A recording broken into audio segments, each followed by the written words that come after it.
తెలంగాణ రాష్ట్ర రాజకీయాల్లో ప్రముఖ సినీ నటుడు మెగాస్టార్ చిరంజీవి ప్రస్తావన మరోసారి చర్చకు దారితీసింది. బీజేపీ రాష్ట్ర అధ్యక్షుడు, కేంద్ర మంత్రి జి. కిషన్ రెడ్డి మీడియా ప్రతినిధులతో జరిగిన చిట్చాట్లో కీలక వ్యాఖ్యలు చేశారు. బీజేపీలోకి ఎవరైనా రావాలంటే పిలిచేందుకు తాను సిద్ధంగా ఉన్నానని, తన మాట కాదనకుండా పిలవగానే చిరంజీవి వస్తారని ఆయన తన మనసులోని అభిప్రాయాన్ని బయటపెట్టారు. ఈ వ్యాఖ్యలు తెలంగాణ రాజకీయాల్లో, ముఖ్యంగా సినీ రాజకీయ వర్గాల్లో హాట్ టాపిక్గా మారాయి. కిషన్ రెడ్డి వ్యాఖ్యల వెనుక ఉద్దేశం: కిషన్ రెడ్డి వ్యాఖ్యలు కేవలం ఒక సాధారణ ప్రకటనగా కాకుండా వ్యూహాత్మక రాజకీయ ఎత్తుగడగా భావిస్తున్నారు.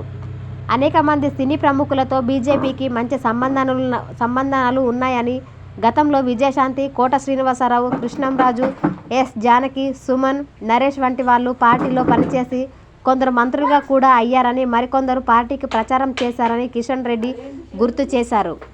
ఈ వ్యాఖ్యలు సినీ గ్లామర్ను పార్టీకి జోడించుకోవాలని బీజేపీ ఆకాంక్షను సూచిస్తున్నాయి. అయితే చిరంజీవి ప్రస్తుత రాజకీయ వైఖరిని పరిశీలిస్తే కిషన్ రెడ్డి వ్యాఖ్యలు కొంత ఆశ్చర్యం కలిగిస్తాయి. గతంలో తాను ప్రత్యక్ష రాజకీయాల నుంచి పూర్తి విరామం తీసుకున్నారని చిరంజీవి అనేకసార్లు స్పష్టం చేశారు.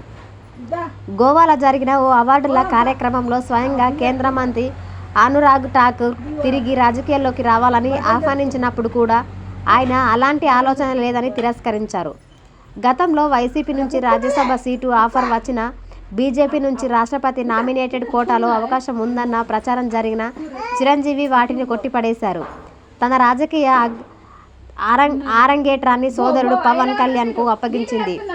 పరోక్షంగా జనసేనకు మద్దతుగా నిలుస్తున్నారు తప్ప ప్రత్యక్ష రాజకీయాల్లోకి వస్తానన్న సంకేతాలు మాత్రం ఇవ్వడం లేదు. ఈ నేపథ్యంలో కిషన్ రెడ్డి వ్యాఖ్యలు గాల్లో రాయి వేసే ప్రయత్నమే అని రాజకీయ విశ్లేషకులు అభిప్రాయపడుతున్నారు. బీజేపీ రాజకీయ వ్యూహం: కిషన్ రెడ్డి కేవలం చిరంజీవి ప్రస్తావనకే పరిమితం కాకుండా తెలంగాణ రాజకీయాలపై బీజేపీ వైఖరిని స్పష్టం చేశారు.